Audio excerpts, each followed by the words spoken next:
The Equal Opportunities Commission is conducting a public consultation on the review of the discrimination law. The consultation aims to review how the discrimination law can be modernised to meet Hong Kong's current needs. You are welcome to express your views by October 7th.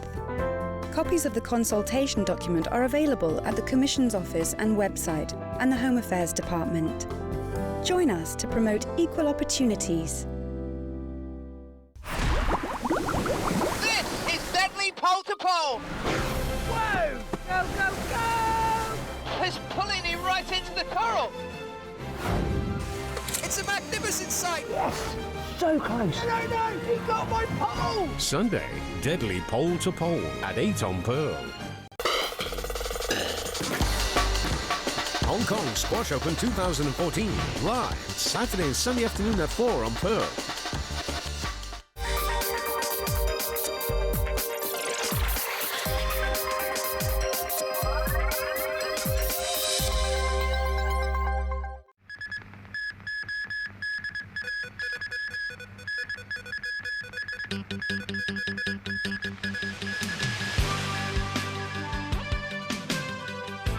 Anti-graft officers search Jimmy Lai's home. Kiev says Russia has invaded southeastern Ukraine. We have not seen Stephen for over a year and we miss him very much. We want to see him home safe and sound and to hug him. And an appeal by mother of American journalist held by Islamic State militants.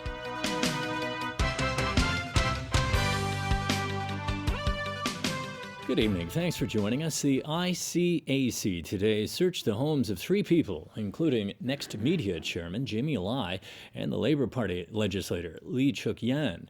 The operation is believed to be linked to political donations made by Lai and a LegCo debate on press freedom earlier this year. Evelina Leung reports. ICAC officers today searched the homes of Next Media chairman Jimmy Lai and one of the company's executives, Mark Simon. 4 investigators were at Lai's house in Ho Man Tin for about 4 hours this morning. ICAC was here and they are all gone now, and there's no further comment. Apart from Jimmy Lai's house, ICAC officers also searched lawmaker Lee Chuk-yan's home this morning. In a statement, the anti-graft body said it had received corruption complaints, alleging that certain LegCo members received advantages in breach of the Prevention and Bribery Ordinance. The ICAC applied to the court for search warrants and a statutory notice. Officers searched 4 premises, the homes of 3 of those involved, and the office of a lawmaker at the LegCo building. And the statutory notice was served to the Secretary General of a political party. No arrests were made, and the investigation continues.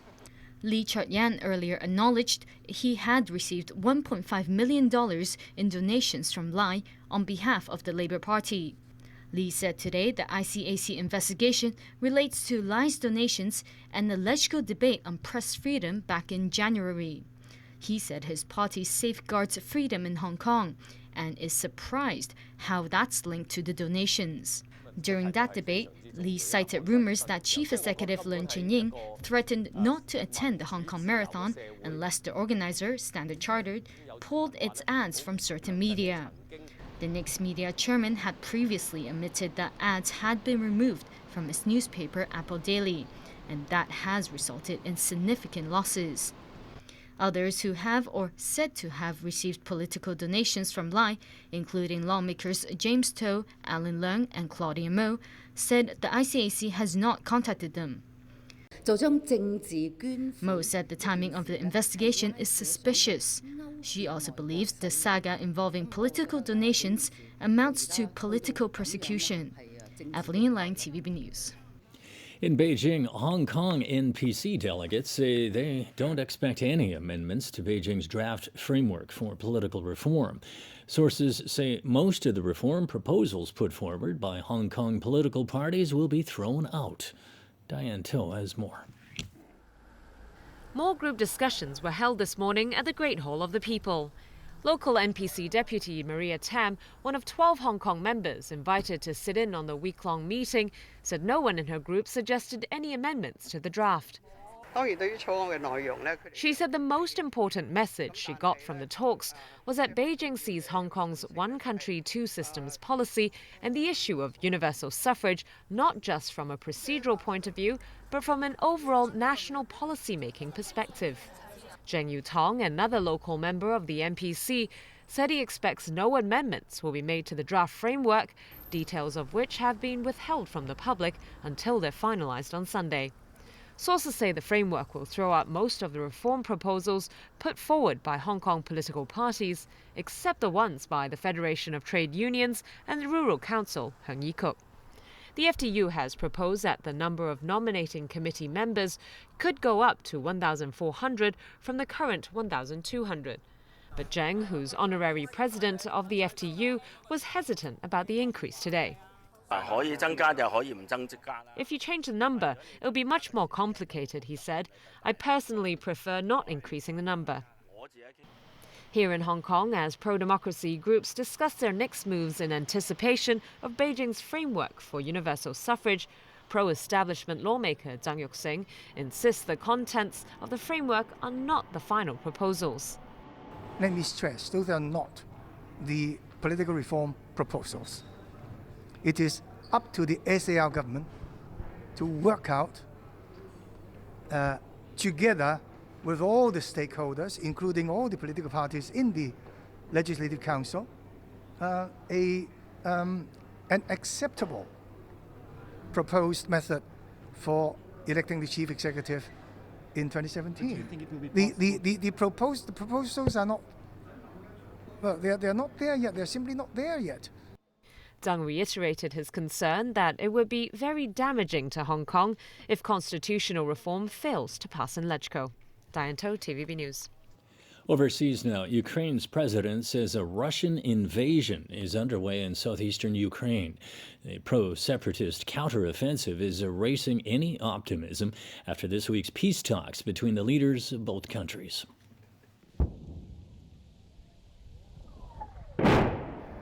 Pro-Russian rebels and Ukrainian soldiers battle for control of a border town in southeastern Ukraine. Ukrainian officials say Russian soldiers crossed the border in armored infantry with rocket launchers in tow. Separatist forces have been pushing west in a new offensive along Ukraine's strategic coastline and have captured new territory far from previous strongholds. The separatists could be seeking to create a land link between Russia and recently annexed Crimea. Russia continues to deny it's supporting the rebels, but a separatist leader says if Russia had entered the conflict, the counteroffensive would already be in Kiev. But in Kiev, there are more ominous warnings.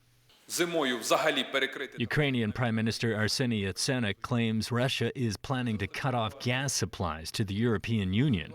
He's asking Western countries to freeze Russian assets until Russian forces withdraw from Ukrainian territory. Russia denies the claims and says it intends to fulfill its contractual responsibilities to European importers. Late-night talks in Belarus this week appeared to have made some progress towards ending the conflict. Ukrainian President Petro Poroshenko said there was agreement on the principles of a peace plan. Now, Russia is accused of escalating the conflict. These incursions indicate a Russian-directed counteroffensive is likely underway in Donetsk and Luhansk. Clearly, that is of deep concern to us. We're also concerned by the Russian government's unwillingness to tell the truth, even as its soldiers are found 30 miles inside Ukraine. In the capital city, Kiev, flag-waving protesters turned out to call for more military support for Ukrainian troops in the east, where hopes of ending the crisis are quickly fading. The mother of an American journalist held captive by Islamic State militants has released a video in which she appeals directly to the group to spare the life of her son. The captors of Stephen Sotloff are threatening to execute him unless the U.S. stops airstrikes against them. More from Tony Sabine. I'm sending this message to you, Abu Bakr al-Baghdadi al-Qurashi al-Husseini. the Caliph of the Islamic State. I am Shirley Sotloff. My son Stephen is in your hands. Stephen is a journalist who traveled to the Middle East to cover the suffering of Muslims at the hand of tyrants. We have not seen Stephen for over a year, and we miss him very much. We want to see him home safe and sound and to hug him. Stephen has no control over the actions of the U.S. government. I ask you to please release my child. As a mother, I ask your justice to be merciful and not punish my son for matters he has no control over. So spoke Shirley Sotloff, who released the video yesterday in a direct appeal to the Islamic State to release her son. Stephen was last seen in Syria in August 2013. He was threatened with death by Islamic State militants in a video released last week, unless the United States stopped airstrikes on the group in Iraq. The same video showed the beheading of fellow American journalist James Foley. It marked the first detailed public comments from the family since Stephen went missing. US officials, including elected lawmakers, say they are working behind the scenes to try and secure his release. And the White House says it's deeply engaged in trying to free all Americans held hostage. It comes as Washington considers airstrikes on Syria, as well as Iraq, to undermine the Islamic State. Earlier this month, the US launched airstrikes on IS positions in Iraq to help Kurdish and Iraqi forces fight back against Islamic State militants. The White House stressed congressional approval for airstrikes in Syria may not be needed, given the growing consensus that IS poses a threat to the stability of the Middle East, rather than Syrian President Bashar al-Assad. Indeed, IS militants have been moving with ease between Iraq and Syria, effectively blurring the border between the two countries. Tony Sabine, TVB News. To Turkey, where Recep Tayyip Erdogan has been sworn in as the country's first popularly elected president. Reading the oath of office in a ceremony in Parliament, Erdogan promised to protect Turkey's independence and integrity. But lawmakers from the main opposition party boycotted the ceremony. Erdogan then appointed outgoing Foreign Minister Ahmet Davutoglu as acting prime minister to form a new government. Erdogan served as prime minister for about a decade. He wants to transform the presidency from a largely ceremonial post into a more powerful position. Critics have spoken out against what they describe as his authoritarian rule. The search for a missing Malaysia Airlines passenger jet has been refined. Officials say the MH370 might have turned south earlier than previously thought. The search area remains the same, but some of the information we now have suggests to us that areas a little further to the south, within the search area, but a little further to the south, may be of particular interest and priority in the search area. This information comes from further refinement of the satellite data. The focus will now be on a 60,000 square kilometre patch of seafloor some 1,600 kilometres west of Perth. The latest phase of the search is expected to start within a month and could take up to a year. Australia and Malaysia will split the costs, estimated at about $50 million. MH370 disappeared while heading from Kuala Lumpur to Beijing in March, carrying 239 people on board. Back locally, 2 men have been sentenced to life in prison in connection with a murder and wounding case in Yuen Long last year. The murder victim was the father of one of the defendants. The son was also found guilty of attempting to kill his mother. Jonathan Lee reports. The first defendant, Ian Falk, was only 18 years old when the murder took place. He and his accomplice, Chan Ming-tin, who's only 1 year older than Falk, were taken to the High Court today. After 4 hours of deliberation, the 7-member jury unanimously found Falk guilty of murdering his father and attempting to murder his mother. Justice Peter Line sentenced Falk to life imprisonment for the murder charge and 20 years in prison for the attempted murder. Falk's defense team had requested for a psychiatric report before the sentencing, but the judge said the unanimous verdict showed the jury did not believe he was suffering from mental illness. The judge said the way Falk had forcefully pinned his mother to the floor to stab her was a clear indication of his murderous intent. The judge remarked that it was incredibly lucky that she had survived the incident. The second defendant, Chan Min-tin, is a former classmate of Falk. He pleaded guilty earlier to 1 count of murder. Today, he was also sentenced to life imprisonment. Although he had pleaded guilty and shown remorse, the judge said the